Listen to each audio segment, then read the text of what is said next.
Nation, Trey Strelko here. Welcome to the Sons of UCF Live. Joining me, Adam, and the birthday boy, UCF Mike. Mike, happy birthday. Thanks, man. Yeah, it was a great birthday. For the second time ever, UCF played on my birthday, and now we're 2-0. It was a great day. What was the other one? 2013, the Memphis game, the stand-back hit on the kickoff, and then the Terrence Plummer interception in the end zone the other time. So Mike, I thought we were going to be in for another one of those thrillers, but better. Even better. You still sound like your birthday, buddy. Yeah, I've had a little bit of a sore throat the last couple of days. Did you enjoy your birthday? I did. To the game? I did. Yes, I did. My wife made me a nice dinner.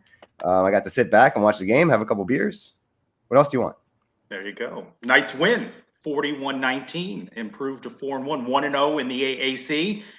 Best win of the season, right, Adam? Yeah, by far. I mean, I think this was an opponent we thought was going to give us trouble, and sure, the first half did not go, I think, the way any of us expected. But second half, UCF comes out, and it's like a whole new team, and they were firing all cylinders. Offense was clicking finally. Defense was doing their thing as usual. Special teams. Shout out to Andrew Osteen, the much maligned Andrew Osteen, with two coffin corner pins that really were crucial in flipping the field. Just a complete team win overall. It was. I mean, I'm not going to say I was surprised, but if I'd asked any of you around 8:15 p.m. Eastern time last night if you thought this was possible, I think the majority of you would have said no. Based on your Twitter poll, Trace, the majority of people did say no. Whoa, those end of quarter polls, the D's and the F's, and then the comments, people pretty fired up there at the end of the first quarter, second quarter. Did you think that the Knights, I mean, we didn't expect what they did in the second half, but at halftime, 13-10, you thought things were close, that it just would be a tense second half? Yeah, I mean, I wasn't sure what to expect, right? Because obviously one of the challenges I think we've seen was this could have gone very much like the Louisville game where you kind of knew what they were doing. They came out second half and we didn't make many adjustments or we couldn't answer back. So there's a part of your mind that says, are we going to see this repeat over again? Are we going to see that same thing? And I think that's the part that is surprising, doesn't feel like the word. Exciting maybe is the word. I'm not really sure the word, but to see them actually figure that out, because you didn't see them do it against Louisville. I don't think we had to do it against Georgia Tech. I feel like we had the offensive game plan, even though it was ugly. I think we had the game plan. I just didn't think that we were capable of pulling that out like that in the second half. So certainly wasn't looking positive coming out of halftime. My biggest takeaway from yesterday is we have a championship defense, friends. This team defense is for real. SMU has a very good offense. We already know Mordecai and what they did to us last year. I was worried coming into this game.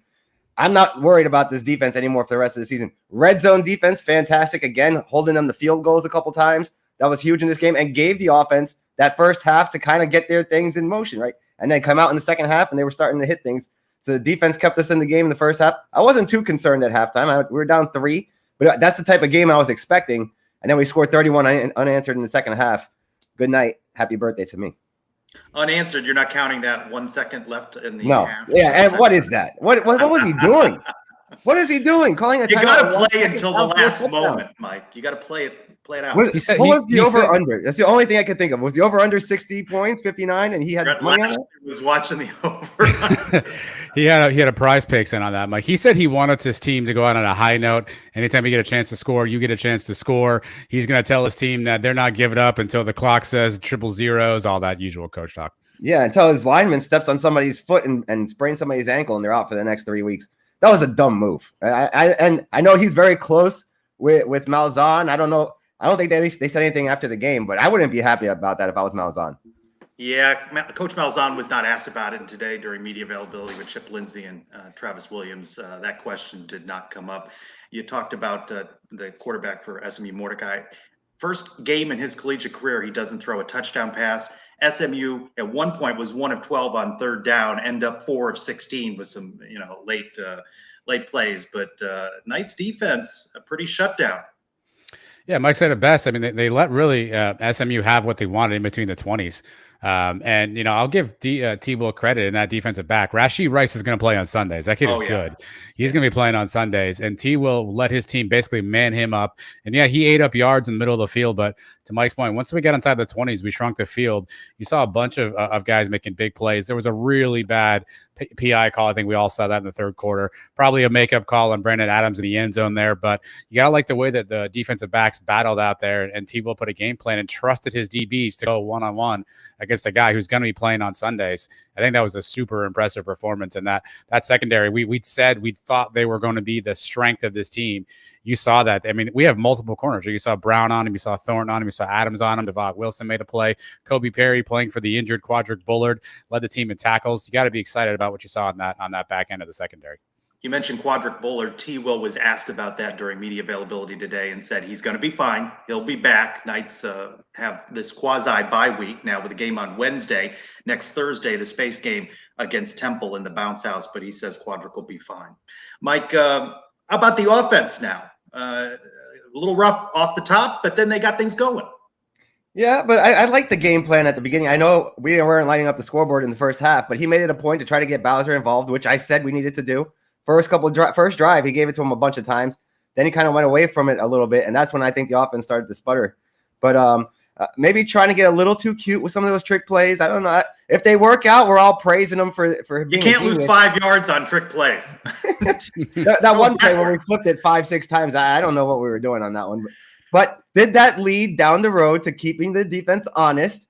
And O'Keefe, that one time when he takes the jet sweep and he actually just goes with it, do those linebackers have to stay in their spot for that extra second because they're worried about him flipping it back? I don't know. Maybe that all works hand in hand. You mentioned Ryan O'Keefe. First time we've seen him on the receiving end of some touchdowns too. You got to get him involved in the offense, and it was good to see that John Rice Plumlee was looking to more than just Javon Baker in this situation. Things came together nicely. And Mike, these 5 keys to victory, is this a new segment on your Twitter? Is this a new segment in the podcast? Because I like it, and I like how you graded yourself on that as well. Yeah, that was all just to set up the punchline of number 1, score more points. I don't know if I'm going to be doing that every week, unless you want the same joke every week. Or I can come up with 5 things that we have to do, I guess. I mean, against Temple, it shouldn't be hard. I mean, just get out there and play football, and we should be able to on time. Yeah, exactly. How many years have UCF Sports Information been putting into their notes that a win would be better than a loss? So we're fine with you saying score more points. And I know something that you've talked about that's really important, that, they're 3-1 start, that close loss to Louisville where the fan base had the big meltdown, but now it's conference play. And Coach Malzahn said, very important to start off AAC play with a win. That's what it's about. I mean, I told our guys at 3-1, non-conference, it doesn't matter what happened before, good and bad. It's time now. I mean, it's conference time. You got to raise your level. Championship teams raise their level. And so just encourage them, and they had a good week of practice. And they came out here, and like I said, I couldn't be more proud of them. We're 1-0, and we're going in the right direction. 1-0 in conference, 4-1 overall, and again hosting Temple next week, which would take the Knights to the halfway point in the season, possibly looking at a 5-1 record. And again, I think for folks that had maybe 2 losses on the schedule, maybe Louisville being one of them, the first half of the season maybe plays out as fans might have expected. Well, let's not forget last year Gus lost his first conference game. That was the Navy debacle. So to be on the other side this year definitely feels good, and especially against SMU, a team I think we all said in the preseason that watch out for this team. You saw the firepower on offense, but I think Mike said it perfectly. The defense certainly shut them down, gave our offense just enough time to figure out a way to get the win.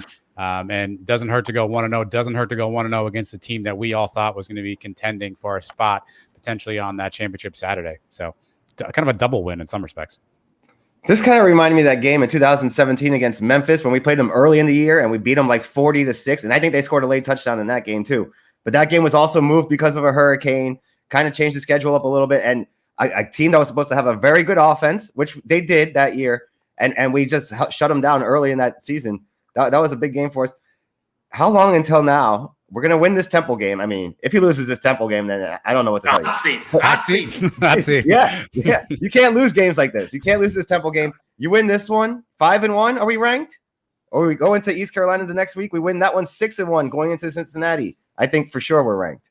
Well, you know how the teams that play on ESPN like to get ranked. when they have matchups. So, ESPN would like that to be a ranked game. Funny to talk about a game on a Wednesday and breaking it down on a Thursday live show. I'm looking for you guys to call out peaches and liberties and things like that, like you do on your show. Let's talk about this game more and where the Knights are in this point in the season with former UCF quarterback Nick Patti, who is good enough to join us again on Suns Live. Nick, welcome back. Thanks, fellas. Good to be back after a W midweek. That's right. Let's talk about that, though, that the schedule was changed because of Hurricane Ian, scheduled for Saturday, moved to Sunday, then Wednesday. That is disruptive to players, as Chip Lindsey and Travis Williams pointed out today during their media availability. They're used to routine, right? And you've got players that might not have power wherever they're living. They're concerned about family members throughout the state of Florida. And the Knights kept their composure during this week of disruption. Yeah, I think it's a lot more difficult than you think, right? Just because as much as you think that they know and have all this information ahead of time, it can be pretty chaotic at times when things happen fast. And it's like, are we practicing? Are we not? Are we playing? Are we not? And you can know a day or two before what's actually going to happen. So, I kind of expect on a week like this, even though they had a couple extra days to prepare and to rest, that they might come out sluggish and a little helter-skelter, just because it's a unprecedented situation, as we all know. But I'm just kind of happy to see they look prepared. They look like they had a good game plan, and kind of got it started a little bit later than you'd have liked. But it's a hectic week. Even with different staffs, obviously we've done it as a fan base here for the last couple of years. But it's a different thing to prepare for. Plus, your bye week is one that you really like to be able to really shut it down. You get in advance for the next week, but you get some younger guys time to get some reps in practice. You get time to really let some guys rest, and we didn't have a chance to do that in the typical way. So be interesting to see how that fares down the stretch. But I was happy to see us come off a W with this one. Well, Nick, you mentioned how the Knights started off. That was a question that was asked of offensive coordinator Chip Lindsey today on the difference between the Knights in the first half and the second half. Things, they played us different than obviously they had shown, which was something that you have to always anticipate. But I think once we got to halftime, was able to make some adjustments. Okay, here's what we're going to do: kind of narrow things down a little bit, make it really simple as we could from a standpoint. Basic football sometimes still wins, right? It's throwing and catching, blocking and tackling and those things. But I think that was really the key. They were going to make us earn it by putting extra guys down in the box, and we just kind of narrowed some things down and try to make it as simple as we can. And then it comes down to our players executing. They did a really good job. We threw it and called it well. Nick, what do you like about how the Knights adjusted in the second half of this game? Yeah, I like to see it just because I feel like that's kind of been an Achilles heel of ours. We sort of come out hot and they look pretty creative on offense right away, and then seems to get a little too narrowed down, a little too vanilla. But I thought it was nice that they pushed it down the field a little bit in the passing game. I know it's been a little bit of a bother for some with JRP so far this year, but I thought he spun the ball well for the most part, and I like that they stuck to that. With how well statistically we run the ball, it was nice to see that they didn't just kind of try to hold the lead and try to hang out. I like that they, stayed aggressive, pushed it down the field a little bit. A couple of those plays turned out to be, monster turning points for us taking the lead. And so I like that they stayed aggressive. Nick, how much does it help a quarterback like JRP to finally see some balls end up being caught, right? That first half, he threw a couple balls that were a little high. He had one that could have been caught, wasn't, and one that was a little bit out of bounds, right? Is it like basketball on a free throw shooter? Once you kind of see the ball go in the hoop, you kind of get that rhythm. Do you feel like he needed that in the second half? No doubt about it. I think that's huge from a quarterback perspective, and especially a guy like him who hasn't, played all that many snaps spinning the rock, right? So he's still getting some of that confidence under his belt. But I think it was huge, especially when you have playmakers like that. You just want to see them get the ball and go to work like they did. And I think too, he's just kind of a gunslinger type, right? He's got that baseball mentality. If some of the balls are going to get away from him, he throws the ball with good velocity, and he's got a really strong arm, but it's kind of wild at times. But it was nice to see, some of those were he threw some really nice balls the other day. And, I think too, from the confidence perspective, he's had some balls that have been big drops so far this season that can shatter your confidence, even though they were well thrown balls. And from quarterback, you're doing your job. Perfect example is that 3rd and 9 or whatever it was against drawing a blank Louisville. He puts the ball in the money. It was a really nice stop route, 1st down, and that drive continues. Instead, we go to 4th down and we lose the ball game. So, stuff like that, you finally see some contested balls or balls come down that end up in the end zone, et cetera. I think that's huge for his confidence. What are your thoughts on Gus's trick plays that he pulled out last night? That one where we flipped it back like 6 times. Now, I thought it was interesting on the radio broadcast. Mackenzie Milton said right before that play, the refs stopped the ball, right? And I forget what the issue was, but they stopped the play for a second. Mackenzie said at that point he would have liked them switch the play because that play works better when you're more in tempo and running quick. Once they slowed things down, that kind of helped out SMU. I think that's an awesome thought by KZ. It makes a ton of sense. I love that they keep that in the repertoire so much, mainly from a preparation standpoint moving forward for other teams. When you have that wrinkle in your offense, teams just have to account for it. And obviously, they're not going to run the same trick play every week, and they're going to mix it up. But teams that are preparing for them on the defensive side of the ball, they've got to come up with something and waste plays for their scout team to come in and just create trickery, right? So it's up to Gus and them to stay creative of when they use them. So to KZ's point, I think that's a great thought. They need to get creative when they do. Maybe it's special teams moving forward, whatever. But it just keeps the opponent moving forward on their toes because they know that's part of the repertoire. Had that kind of when we were at Boise. Coach Pete was big with that, and you knew that it kind of played a little bit of a role in the game plan, and it keeps them a little more basic at times, right? If they know on certain situations or certain parts of the field, they may stay in a little bit more basic defense. They may not bring as much pressure of a team if they do bring pressure, stuff like that. So it's the little things that I think that affects the game plan. So it's almost like, man, if it works, great. If not, let's just keep it as part of our kind of MO, if you will. During the game, I asked typically at the end there, grade the nights, and fans get over me, have different polls, one for offense and one for defense. And then people are getting on me. You got to grade it on the first half and the second half. But I did ask overall grade on the offense, and 70% said B, taking into account the first half and the second half. Did you see some things in the first half that portend that the second half would be better?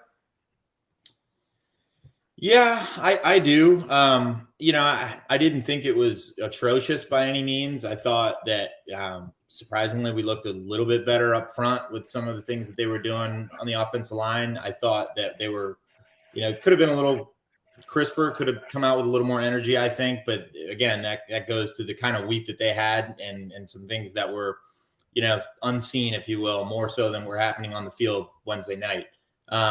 Definitely it was a second half effort. I think that, our defense is sort of the consistent story here this year. Tanner Mordecai is a phenomenal player, and they made him irrelevant, right? And so he did some nice things still, but our defense is kind of the story. Everyone loves to talk about the offense, and we've got firepower. I think the best is yet to come for the offense, putting some complete games together and really getting explosive. You saw shades of that. If we can get the passing game going, I think they're going to be really dangerous. So, Nick, one of the big changes the last 3 games has been sort of the solidification of the kicking game. Obviously, Colton Boomer now kicking field goals. He has not missed yet. As a quarterback, how much does it help you to know that you have maybe more reliable kicking than you had maybe previously in the season? I think it's a big kind of back of mind thing, right? Those hidden points or those, when you're on a drive and you're in field goal range, to kind of have that confidence that we're going to get points out of this drive changes the way you play as a quarterback, I think, a little bit. As opposed to, I don't know if we're going to be going for it on 4th down. I don't know what we're going to, how we're going to play this. So this play, I might play a little different. I may be a little more conservative or aggressive, whatever. When you could take a step back and say, all right, we're going to have some points on the board. Let's not take them off. I definitely think that changes the mental psyche, and it not only the quarterback, but the play caller.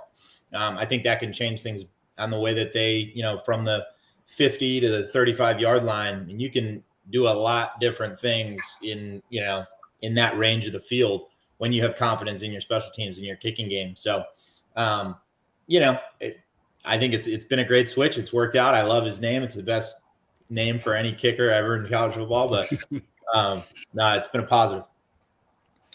To me, the biggest part of last night's game was the way the defense played. It's been a while now since I think we've had a really good lockdown defense. Is this the best defense you've seen since you've been at UCF in 2014?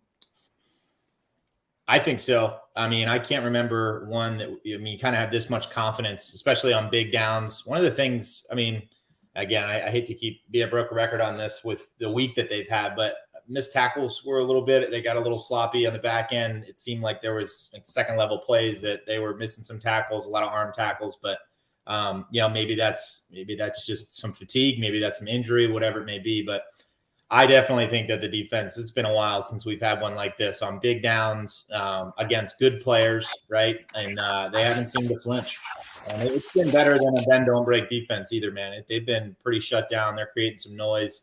If they can start to score some points on the defensive side of the ball too, and create, even more turnovers, I think if they can continue to do that, that's a confidence booster for an offense, more so than anything else, right? When you have that kind of confidence in your defense and you can go out and sling it and do that, and you take some chances. And I think it's gonna serve us. Despite how good the defense has been, of course, Travis Williams, defensive coordinator, wants them to be even better. He was asked that question today. What do the Knights need to do going forward to improve? There's so much stuff. Like, we got to just not leave meat on the bone as far as like that. Like, let's be greedy. Let's not give up some of these plays that we're giving up. Let's align correctly. Let's communicate better. Let's tackle better. Like, it's so much stuff that we can do to get better, and we will get better. We got to continue just to hone in on the little things. And like we talked to the guys, we want to correct something that is new. Don't want to correct something that's old. So we got to continue to keep our head down, keep working, and we will. And the whole object is to get better each week, and that's our job to do that. And we're going to continue to strive to do that. I asked Knight Nation to grade the defense. 82% gave the Knights an A. There were some pass interference calls in this one. Coach Malzahn didn't seem too bothered in the post game, saying those are 50-50 balls, and sometimes those calls are going to go against you. Any concern on your part with some of those pass interference calls against SMU rather? I don't think so. I don't think it's been something that's been egregious to the point where, there's guys out of coverage or out of position. It's really hard to argue with PI calls when guys are in position, when guys are, where they're supposed to be, where it's 50-50 or where it's, maybe the guy's hooking them from behind or something like that. If we saw guys out of position or open guys that they were having to, have PI calls so they didn't get beat, I think that's a different story. But all in all, on the back end of the defense, I feel really good about where they're at. I think that if they clean up some missed tackles, right, they start to keep pressure on the quarterback, I think it's going to be really, really strong. Nick, what did you make of the last play of the game? Rhett Lashley is calling a bunch of timeouts to score a touchdown with 1 second on the clock. Obviously, that got got some fans riled up. What are your thoughts on that from a respect standpoint? Is that something that you think a team needs? Give us your thoughts on that. Yeah, I have some thoughts on this from a experience in the past with us when we were playing. But I thought it was peculiar, especially given the relationship with the two coaching staffs from the past, and not only the head coaches, but a lot of the guys on staffs. There's a lot of crossover. So I just thought it was an interesting kind of time to pull that out, especially knowing the demeanor of both coaches. It seemed uncharacteristic, but you never know what's been there over the years either, right? So I thought it was strange and different. We had an experience like that with Coach Frost at USF a few years ago. If you guys remember, they got the ball in like the 15 or something, ran another play to score, and it didn't sit well with Frost. So ever since then, I've been really scarred against teams doing that kind of stuff at the end of the game. It was different because USF beat us that year, so it was even worse. But it was strange. It seemed peculiar.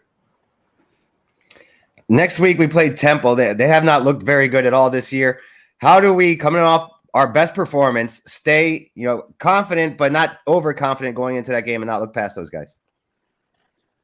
Yeah, this is one for years. I mean, this has kind of been one you circle for UCF. Temple's always given us, fits. It's always been a good matchup. It's not a rivalry of sorts, but it's just always been tight contested game, and they've had a good enough program for a lot of years that you can't really look past them. They play really hard nosed and tough. That's kind of their brand. I think it's one of those things. It's a good week to try to get, steal a couple days, hopefully, and get some guys healthy, get some rest. They're going to have to run the ball really well. Temple's not going to want us to run the ball on them. I think they're going to try to shut that down, but it's something that we can do really well on the defensive side of the ball. They're going to have to tackle. Temple, their run game, they run really hard. Their passing game, they can kind of spread it out a little bit and use some of the field, but I'm not too worried as much about the defense this week as I am on the offense. I'd like to see this as a week where they explode in the passing game. I think we match up really well against Temple's back end. They cannot match us, speed wise. They've got some size, but I'd like to see us kind of get past them and throw some deep balls. I'd like to see us kind of explode in the passing game a little bit. I think it'd be a good week for that. So. Coach Lashley of SMU was worried going into the game with the Knights about the Knights' speed. So you got to imagine Temple's going to be concerned because SMU seems to be a much better team. Want to talk to you a little bit more now about consistency in the offense. Is there anything that solves that except just more reps for John Rice Plumlee? I think, as he plays more, it's just naturally going to happen for him. I think that some of these guys too that are veterans on the offense that we're still trying to get comfortable at UCF, especially some of the wideouts, now that they've got some confidence and they've got some games under their belt, they're going to start to help him more. They're probably going to come out of their box a little bit. I think those are the things that you don't see throughout the season that happen. It's not just the quarterback, but it's the people around him that can be a little more confident and start to help him a little bit. So the consistency is going to come with less procedural penalties, less dead ball fouls, things of those nature. He's going to get a little sharper in the passing game, have a little more confidence, but those receivers are going to come out of their box a little bit. Balance is something that can help with consistency on the offensive side of the ball, but it's tough for guys like him to be extremely consistent just because of the way that they play the game, right? He takes a lot of risks. He's very athletic, and maybe that's a tough way to say it. You can still be consistent and play like that, like a Lamar Jackson, but it ebbs and flows as a fan base watching the game a little bit more, right? Because sometimes it feels like it's one step forward, two steps back, but they're lighting it up as well, right? So I think if you can see, we've seen him take the steps week to week where it's making it happen with his feet, and then it's the passing game, and you've seen some of those things progress. So as long as you can see those little growths, I think that's the consistency you're looking for, is consistent improvement as opposed to play. So if they can keep from turning the ball over and just let their playmakers make plays, they're going to be tough to beat. As long as they don't start beating themselves, that's the thing that they need to be consistent on, in my opinion. Another quarterback question. How is Thomas Castellanos benefiting from getting some plays in garbage time late in games? I think hugely. I think in a multitude of ways, because where he sits right now, there's so many hypotheticals when you see so many clips and you get to week 7 and you haven't played much and you're like, man, I can only watch so much more tape and not play. And it's hard. But when you can get, some spread out time, it kind of reinvigorates you too, and it keeps you poised. It keeps you, growing. It keeps you in the film room, still interested. So I think it's good to kind of keep him involved and keep his juices flowing a little bit. But I think that against a team like that, against an SMU that's got a really nice scheme and they've got a lot of good players, it's priceless type of snaps. So. Nick, one thing I love about Night Nation is every week we find a new thing to kind of focus and fixate on. This week's topic was the lighting at the field. A lot of folks felt like the lighting was dim, didn't look well on TV. You've obviously played in the stadium. A, have you ever had an issue with the lighting on the field? And B, if you did, is the lighting a concern? Is that a legit thing you have to kind of prepare for as a player? I have never had a problem with the lighting at UCF's field. No. I do remember a few fields in the past, like we played out west. There was a couple stadiums like Utah State that were kind of dim, and Michigan State was really, really dim. It wasn't ever a thing affected during the game. I never remember thinking like I can't see the ball or anything like that, or too bright. I'd almost rather it be more dim. But no, I've never had an experience with that personally. Nick, I'm in a couple different group chats during the games, and there's a couple different types of fan. I'm more of an optimistic guy. We were down 13-10. I thought I was comfortable with the way the game was going. I still thought we were going to win. Some guys thought the game was over and we were horrible and we're going to lose 6 games the rest of the year. And you're a fan now, not as a player, but as a fan. When you're watching that game last night, are you optimistic? Are you pessimistic? How are you watching it? I am overly optimistic as a fan, to a fault sometimes, I think, for my own fandom. But no, I'm definitely the optimist watching the games, especially I often watch the games with non-UCF fans that can be, pretty harsh. And I think we have a lot of haters out there. So I have to defend myself a lot of the time as well. So I have to be optimistic, but I'm just naturally that way. It serves me better as a fan to be that way than to be negative or pessimistic. Do you turn off the quarterback brain though, or are you watching it though also through the eyes of a quarterback? It's hard for me to turn it off at times, unfortunately. It's hard for me not to rewind plays and watch stuff again and hoot and holler that way. I would love to watch all 22. I wish there was a way to watch games that way, but definitely hard to turn it off. All right, Nick, going back to the second half of the season now, you've seen UCF obviously through the first, 5 games. If you had to pinpoint one area that you say, hey, we've got to continue to improve on this area if we want to win out and be successful, what's the one thing, if you're Coach Malzahn, you focus on? I think it's offensive line for sure, in the passing game specifically, and not even just the passing game, the run game as well, even though we run it fairly well. I think offensive line is the one, offense and defensive line both. We can start to find a way to have a scheme up front that can create some pressure on the defensive side of the ball. And then offensive line, I think is probably the one thing, if we can shore that up, that may be the one way to give JRP the most confidence. If we can start to run through some gaping holes, if he can sit back there and have a little more time, I think that may be the thing that I circle if I'm getting granular and picking one thing, I'd say O-line. All right, you said you're an optimistic guy. We just played our best game of the season. What's your confidence level now for this team to win the conference? I mean, if you asked us right after the Louisville game, I think we'd probably get some answers. What about today, this morning? I liked our chances, man. I do. I think, the big one I've got circled will be the Cincinnati game. Who knows where we stand going into that one. Temple is going to be one. I really hope they don't sleep on Temple, but I think the next week at East Carolina is going to be our sleeper game for me. I feel like every year for the last couple of years, there's been that one game you show up, kind of like Navy last year, where you're like, what just happened? ECU. Was that the words you used? Yes. Yeah. Or were there some other words? Perhaps? Some of the words that I used. Yeah. Let's go back to our text a couple weeks ago. Okay. Yes. But yeah, I think, we get past obviously this week, but ECU, get past that one, then you really got Cincinnati circled, obviously being the next week. I like our chances though. I do. And I think they're hitting their stride at the right time. They seem like they got some confidence. I think this week was a big one, SMU. You lose this one, you're 3-2. You're going into, the next couple weeks, and then you're just like, wow, I don't know what it looks like to win the conference. 4-1 is a hell of a lot different than 3-2. I think we can all agree on that. But I think, you lose this week and the tone has changed, but they've got some confidence. I think that it seems like they've got some good juice. And so it's a good time for them to start hitting their stride. Let's wrap up with this space game next Thursday against Temple. What do you think of the space game? That's the first question. And where are you at on this Citronaut versus Knights debate? I love the space game. I think it's awesome. Unfortunately, I never got to do it. I just missed that. I think it's great. I think it's super unique, especially with what we have. You don't see a ton of teams that have the ability to do that with an alternate uniform and all that, and just being so close. Man, I think it's really unique.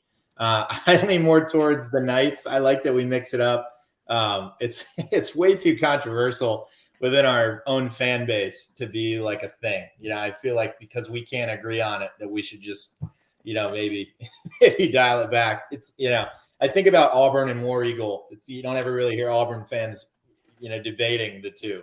They just sort of go with it and run, where we feel, I think we have to like we talked about earlier with the lights, kind of have to pick something out, right, or have some sort of bugaboo. But I love the space game, but I just kind of stick with the Knights as far as acknowledging a mascot goes.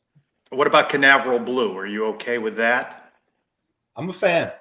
Yeah, I'm a fan. I like it. It's a good little mix up. Good wrinkle. It's a good wrinkle. Optimist Nick Patti, only on the Sons of UCF Live. Nick, good talking with you for an extended time. We get a game breakdown. Knights, they don't play a lot of Saturday games anymore. Next week they're on Thursday. They've been on Wednesday. They've been on Friday. But it was good to have you join us on this Thursday show to talk about this win. Knights moved to 4-1. Thanks, Nick. Absolutely, fellas. Good to see you guys. Talk soon. Thanks, Nick. Thanks, man. Mike, you're the optimist, but right? What's that adage? You know this, New York Giants fan. Defense wins championships. Are we seeing what could carry the Knights into that AAC championship game? I love a good defense, man. That's always been my favorite part of football, is a team that can just bully you, like Trace bullies little girls at tailgate parties. And, just Trace is bullying me. This does not need to stick. And we saw that last night. We saw it with the safety. Trymon Morris-Brash is jumping on the guy's back. That's the kind of defense I love to watch every week. Adam, what about you? You feel that the defense could maybe make up for some inconsistency in the offense and carry the Knights into the championship game in the American and their final season in the league? Not only could they may need to, Trace. I mean, I don't think any of us have seen enough on the offense yet to say that we now know who we are from an offensive identity. We all know who we are from a defensive standpoint. So I think until we get some of that figured out, and I don't know how long that's going to take. I don't know what we'll learn against Temple if obviously their defense isn't up to the task. I haven't figured out yet if we are a good offensive team. So I think the defense is going to need to be the one to continue to be consistent and carry us week in and week out. JRP, improving or jury still out? He should have had 2 interceptions on that first drive. I mean, It was right in those guys' hands. He got better as the game went on. A couple of drops that maybe could have helped him out. I know Hudson had one. He had to jump for it, but it hit him in the hands. I think Baker had another one later in the game. So we got to limit those. He is what he is. He's a threat to run, and we saw him pick up a couple first downs that way yesterday too. So you got to take the good with the bad with him. Adam, what do you make of Chip Lindsey's comment about maybe changing that offense down, a little bit in that second half, make it a little bit easier for him? They found the right plays that made sense for JRP. Yeah, it seemed like when basic, I saw a comment earlier, I think it was Dolly Drama said, did you know they had slant patterns, right? And I think that there are some simple things, and Nick kind of said it earlier, sometimes you just need a simple throw and catch, a simple completion. And perhaps that's what JRP needs, just to see that rhythm, to see his ball leave the hand and go into another person's hands and have that person run with it. You may just need to see that to feel better. But your other question about, is the jury out on JRP? I don't think the jury's out. I think the case has been closed. We know who he is. It's just week in and week out, how consistent will he be? We know that if he's throwing the ball 30 times a game, it's probably not in our best interest. So we need him in that 15 to 22, 23 pass attempts a game. I think we know who he is. So it's just, can we be consistent? But I think Chip Lindsey also said, and we saw this at Louisville, they dared us to throw the football.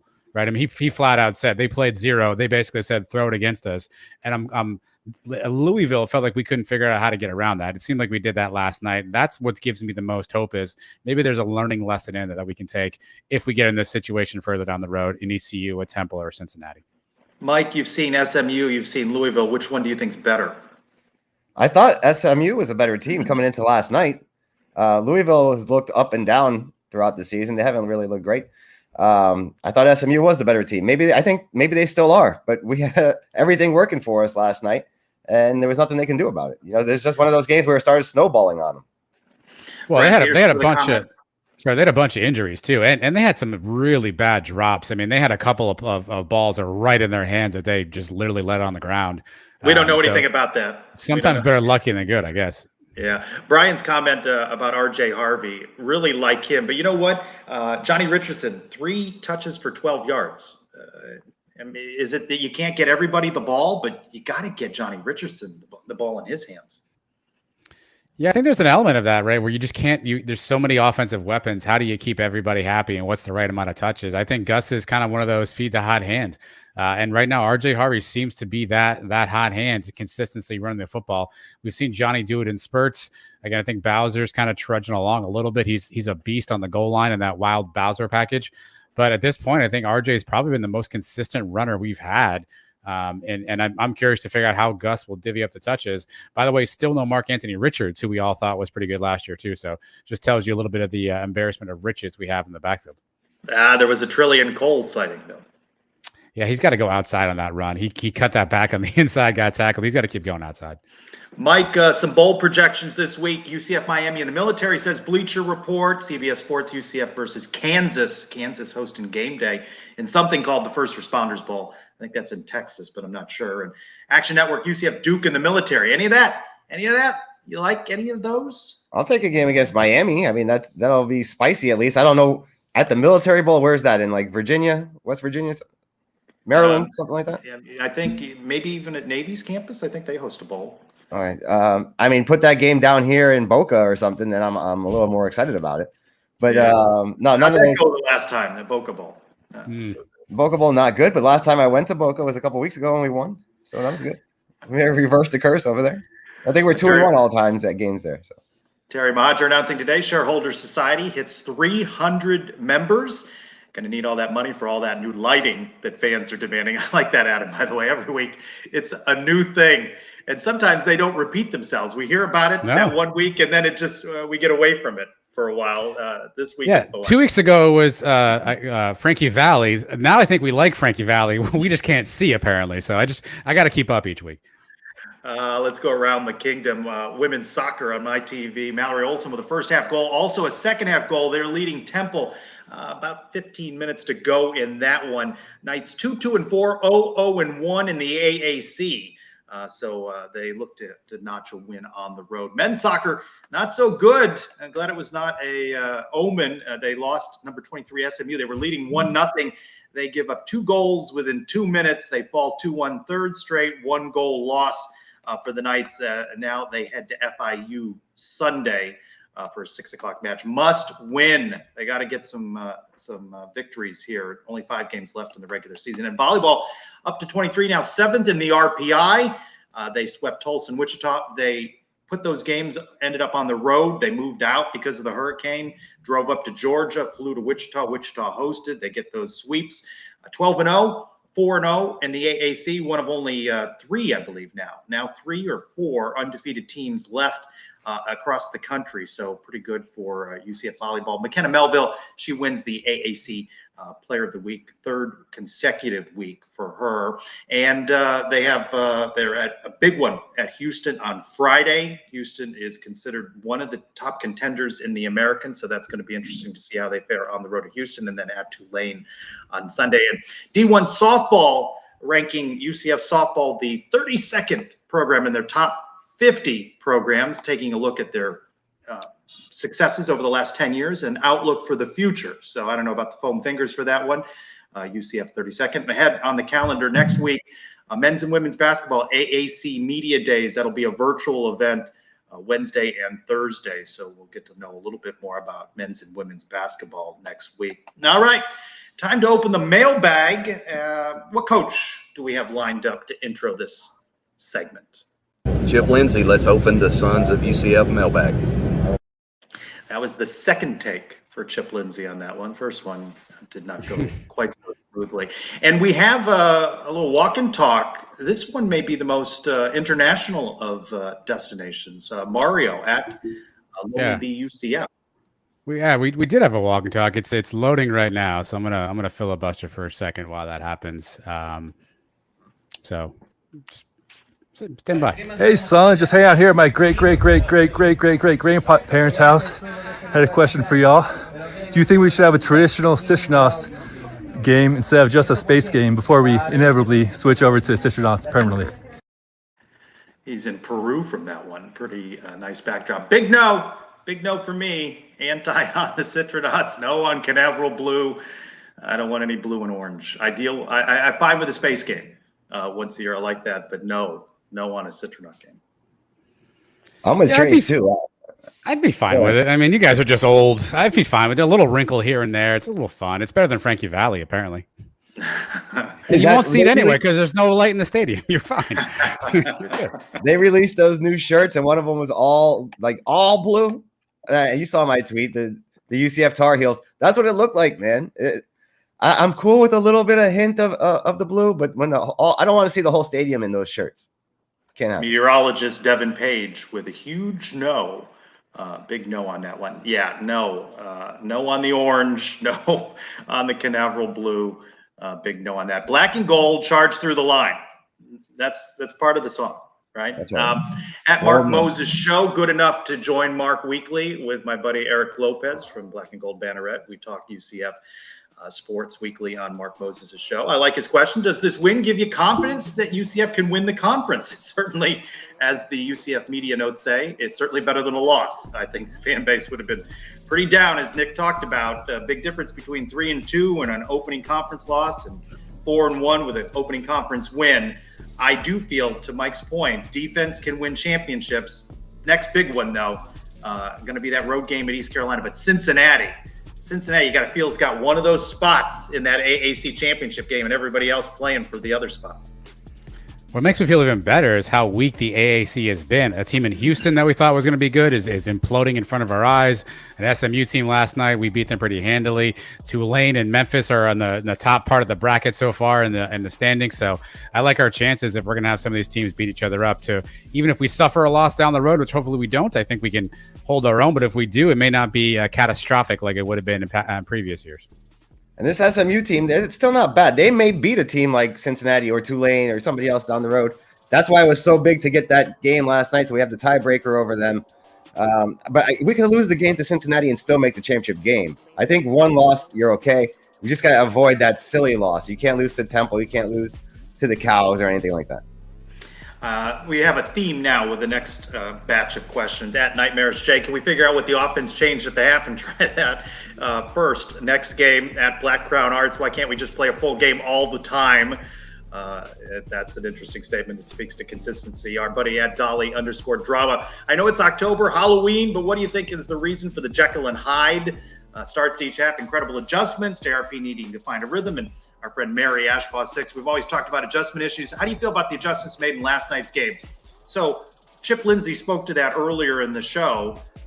It does speak to consistency, and I think that's why, while we like the outcome on Wednesday night against SMU, I got to see it again and again and again from JRP in the offense before I'm going to start to feel comfortable.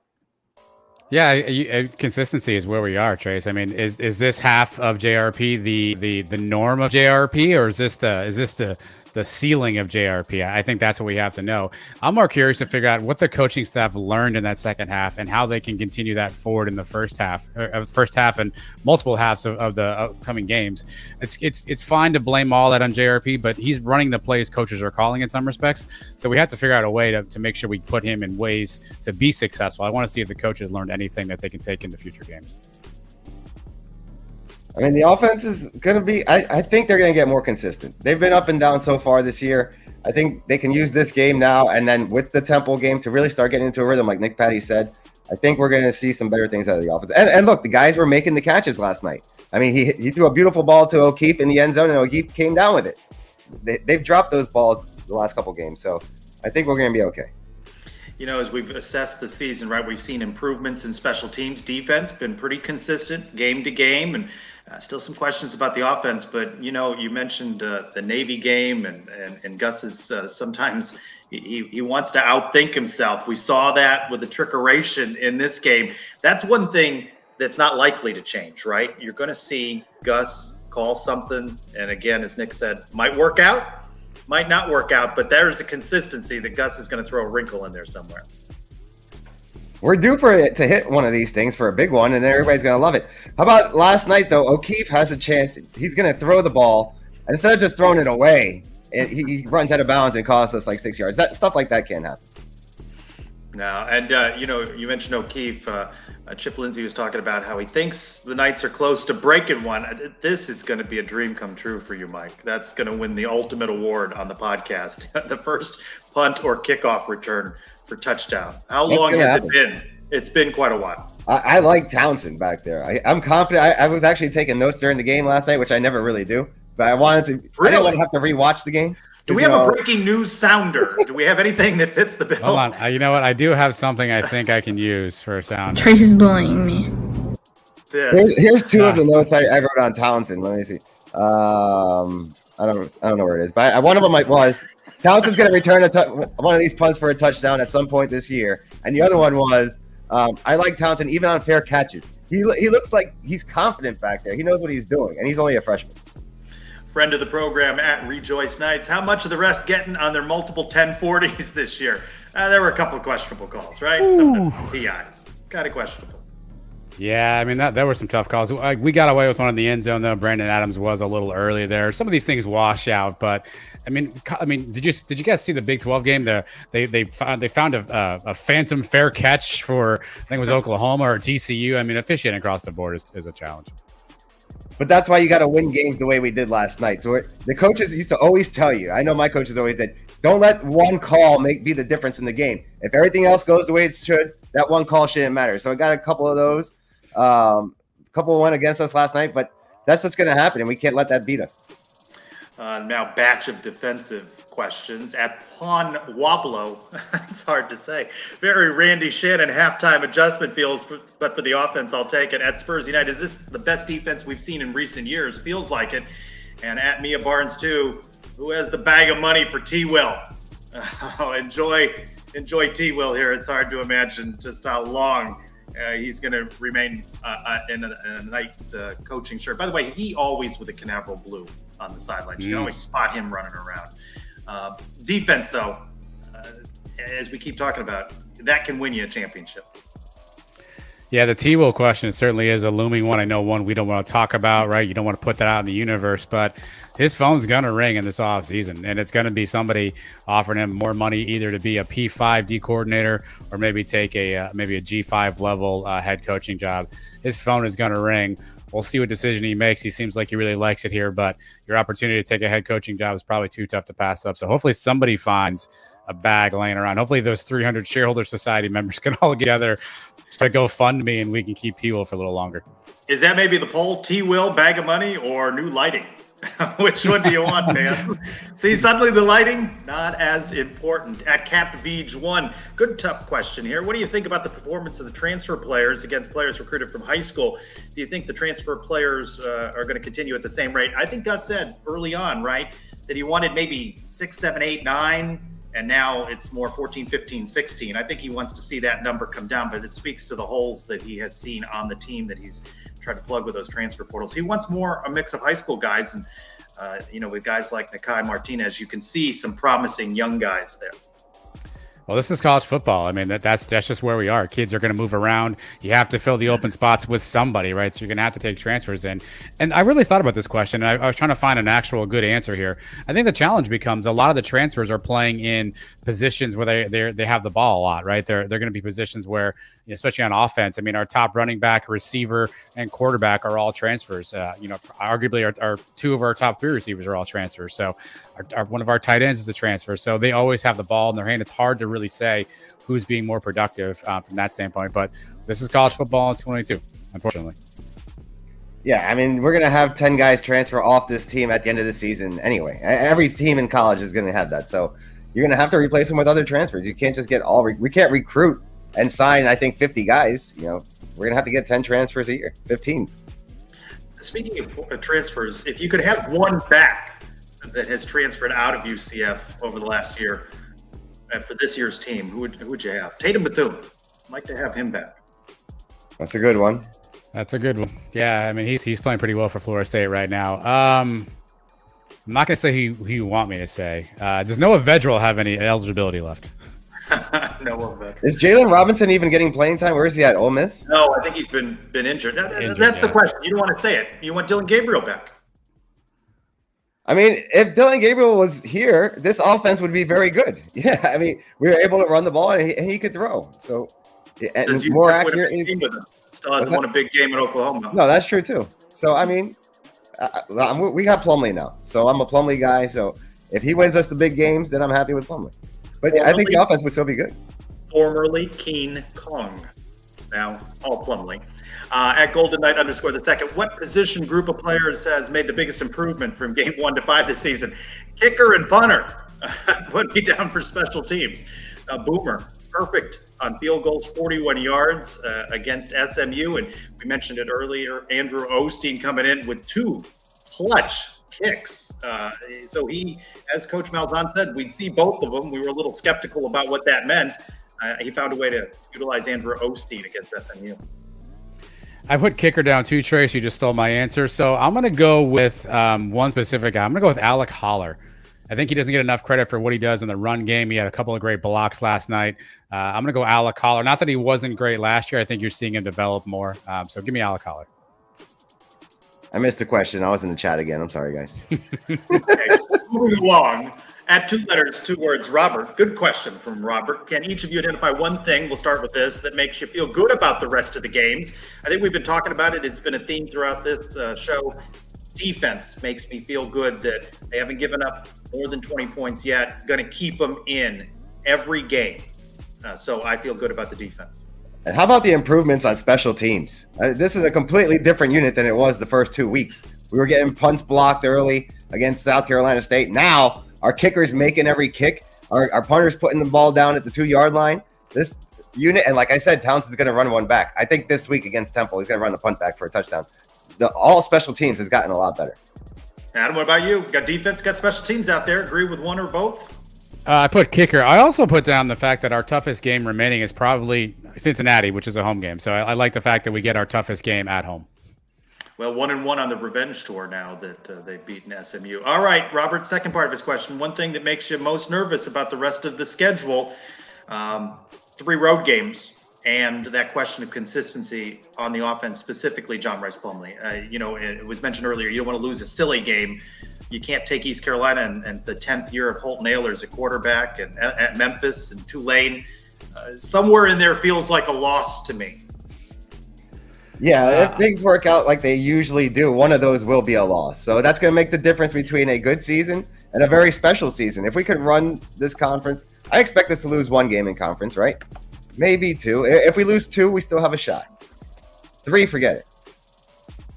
I'm going to steal Nick Patti's answer, and I'm going to say offensive line. I mean, he talked about that when we asked him that question. Again, the line was a little bit leaky at times last night. I think there's got to be consistency there. So I'm going to cheat off Nick's paper and say offensive line. Our buddy Christian Simmons at by CA Simmons. Is it time to have a conversation about UCF's record when Nugget is in attendance? And UCF Biggie hopped onto that one with, was that Nugget 1 or 2 last night? They keep trying to send a message that we're seeing Nugget 1. It looks like a different horse to me, and that one was rather rambunctious. You may not have seen that on TV, but that horse was bucking in the end zone pregame. Was what?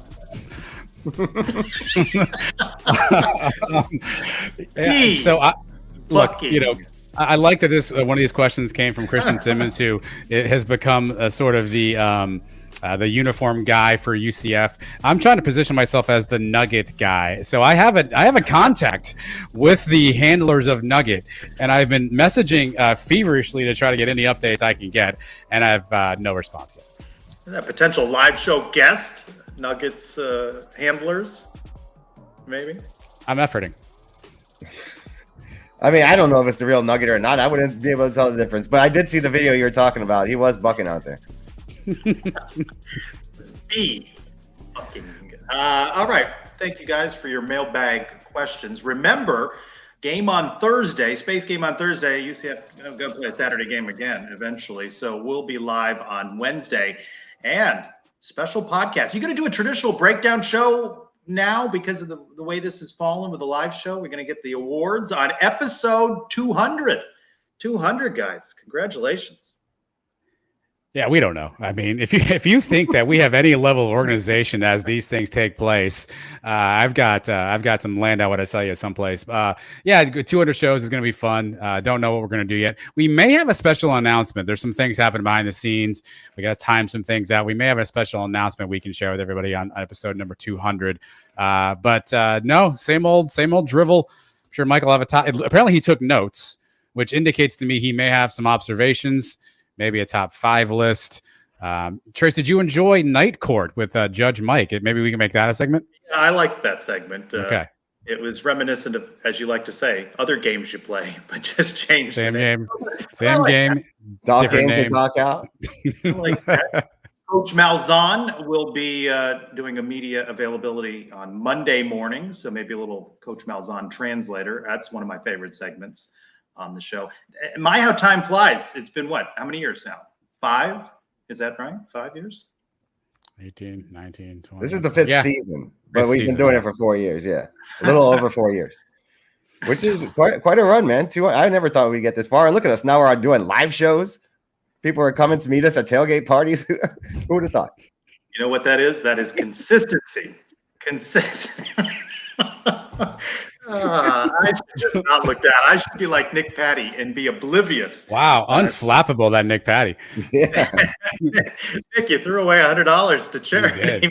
It's a bummer, man. Gotta glance down every once in a while. We do thank Nick for being with us. We thank you for being with us as well. UCF women's soccer with a 2-0 win on the road at Temple. So a victory for the Knights on this Thursday. And again, reminder, we'll be with you Wednesday, 8 to 9, streaming on Facebook, Twitter, and YouTube.